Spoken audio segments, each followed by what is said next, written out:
Merci de m'avoir si gentiment présenté. J'ai regardé avant-hier sur l'Internet et j'ai trouvé les images de 24 murs qui séparent encore des pays, des nations et des hommes à travers le monde. 24. Y compris en Amérique, entre l'Amérique, Mexique, en Espagne, Felipe, à Ceuta, et ainsi de suite. À Belfast encore, en Israël. Vous avez parlé de la mémoire.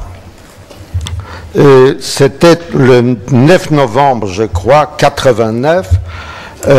J'ai reçu un coup de téléphone très enthousiaste de mon ami Slava Rostropovitch, et avec son enthousiasme extraordinaire, il a dit « les murs tombent ». Il était devant les murs de Berlin.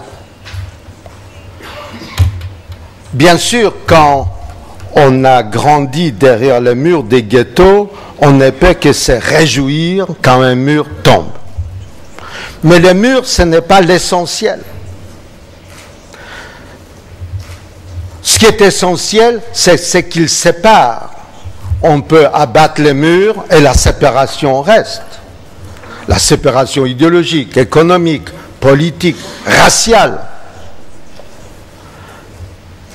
En vérité, quand Rostropovitch m'a appelé pour dire que les murs tombaient, ça ne m'a pas vraiment réjoui. Je pense que les murs sont des révélateurs. Les murs existent, mais on ne les voit pas. Le jour où on les construit, d'un seul coup, on découvre et on réagit. Les murs, on les construit quand on commence à avoir peur. Les soviétiques ont construit les murs quand ils ont compris que leur système commençait à s'ébranler. C'est pour se protéger. Parfois, les murs, d'un seul coup, fait découvrir aussi bien aux gens de l'Union soviétique que de l'autre côté, ce n'est pas la même chose. En Israël, par exemple, les murs, d'une certaine manière, est positif. Pourquoi? Il va tomber. Bien sûr, il va tomber. Mais ces murs a fait comprendre aux extrémistes de deux bords que de l'autre côté, ce n'est pas eux.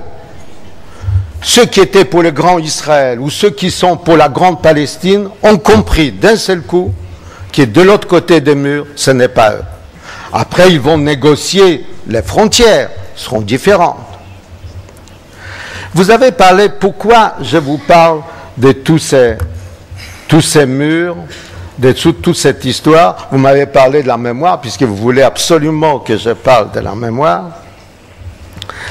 Elle est importante, et c'est important aussi les sujets que mon ami Andrei Grachev, qui est peut-être a fait la perestroïka avant la perestroïka, puisque je l'ai connu avant connaître Gorbatchev, et il était déjà dans la mouvance.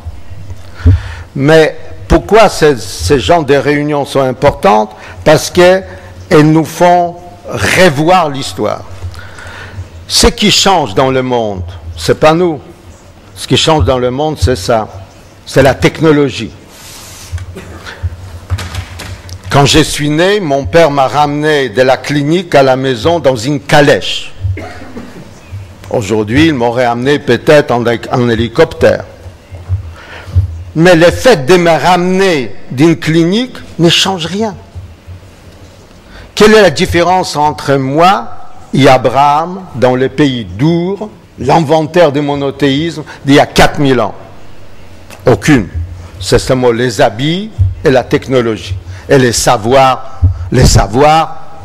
ce qui s'est passé entre 4000 ans. Mais il avait les mêmes pulsions. Il voulait avoir un enfant avec une femme qui était stérile. Les mêmes problèmes. Rien ne change. C'est désespérant et c'est encourageant. Parce que si l'homme changeait, ce n'était pas la peine qu'on se réunisse ici. C'est qu'on ne pourrait pas comprendre les hommes qui ont construit les murs de Berlin. qu'on n'aurait pas pu comprendre ceux en Union soviétique qui ont décidé d'abattre les murs. On n'aurait pas pu comprendre ceux qui, hier encore, décidaient en Italie ou en France ou ailleurs. On peut comprendre parce que c'est nous. Rien n'a changé. Curieusement, je me souviens, j'ai vu les murs de Berlin une seule fois. Je devais faire un reportage pour Le Monde et je suis allé voir Willy Brandt. Et Willy Brandt m'a pris dans sa voiture, il m'a dit, il faut que tu vois les murs. Ces murs, c'est les murs contre lesquels on cogne. Et ça nous fait mal. Quand vous tapez dans un mur, vous avez mal après. Nous sommes arrivés au mur, il y avait 5 peintres qui étaient en train de peindre. On a vu ça, les tags. C'est aussi beau que Bakhtiar. Et je lui ai dit que c'est bien que vous avez mal au poing. Ça vous apprendra. Ça veut dire l'apprentissage, ce n'est pas seulement de ceux qui étaient de l'autre côté des murs soviétiques, c'était aussi l'apprentissage pour ceux qui défendaient la démocratie. Autour des murs, on peut parler à l'infini. Je pense, encore une fois, je ne vais pas faire l'apologie des murs, mais je dis seulement, et je serai le seul à terminer en 10 minutes, et après, si vous voulez discuter, ça sera avec plaisir. Et il faut voir les murs pas comme un empêchement, mais comme un révélateur. Vous savez pourquoi les nazis ont construit les murs autour du ghetto de Varsovie? Ce n'est pas pour nous empêcher de sortir. De toute manière, on n'avait pas où aller. C'est pour que les non-juifs ne nous voient pas mourir.